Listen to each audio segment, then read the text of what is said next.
So it's the open day today for Sowenna, which is a brilliant occasion for us because we've been campaigning this for 8 years. So this is the first children's mental health unit in Cornwall for 13 to 18-year-olds. So it means for the first time that Cornish children will be looked after in Cornwall rather than having to travel hundreds of miles away.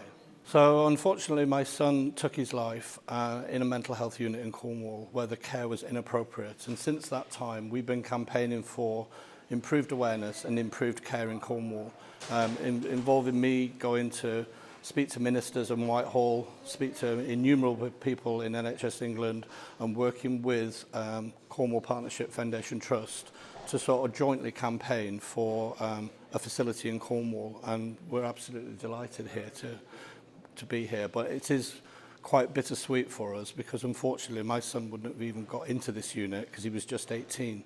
So we're looking now to extend this such that the whole of adolescence is covered. So somebody who turns 18 in this unit will unfortunately have to leave, and they might have to leave Cornwall, so we want to try and resolve that as well. But this is a great first step. So we set up the Invictus Trust about 8 years ago. Ben sadly took his life in the December, and then we set it up in January 2011. Ben was my twin brother. We were just 18, and it was just a tragic sort of life event that me, my friends, our family just totally didn't expect. So we started to look at what support and services were available that could have helped Ben, or maybe people in a similar situation. And we just quickly realised that it was really limited, especially in Cornwall. And the more we looked into it, the more facilities and services there were out of county in the other parts of the country. And it was a bit like Cornwall had been forgotten at the end. So we just set about to change it. We sat down as a family and through our grief just sort of said this can't continue. So through 8 years of campaigning, we're here today in an adolescent mental health unit, which is amazing. We've given out 50,000 Invictus black cards. It's a card with an anchor on, the Invictus website on the back, and that takes you directly to a mental health portal with appropriate online resources for young people, because we found that Ben was looking at inappropriate content late at night when he was on his own. And we go into a lot of schools, myself and my sisters go into a lot of schools, just raise awareness, reduce stigma, signpost to better mental health services.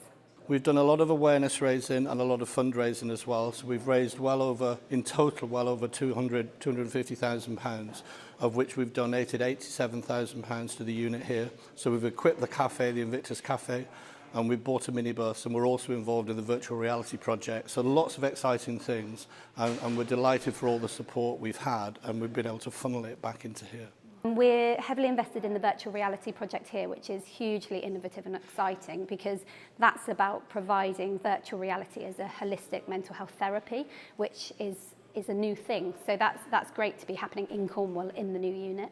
And for young people, we will continue to raise awareness and reduce stigma and hopefully train up some younger people to do that in their own schools. As well as that, my mum and sister are mental health first aiders. So they train teachers, school nurses, parents, anybody who's interested really in understanding better mental health and putting mental health on the continuum with physical health. We run an anchor fund, which is for families whose children are being cared for outside Cornwall, and we make a one-off £500 payment every 6 months. We've had 3 of those this week, so the demand is really high. And I think our only concern is that the unit might not actually be large enough, but it's a great first step.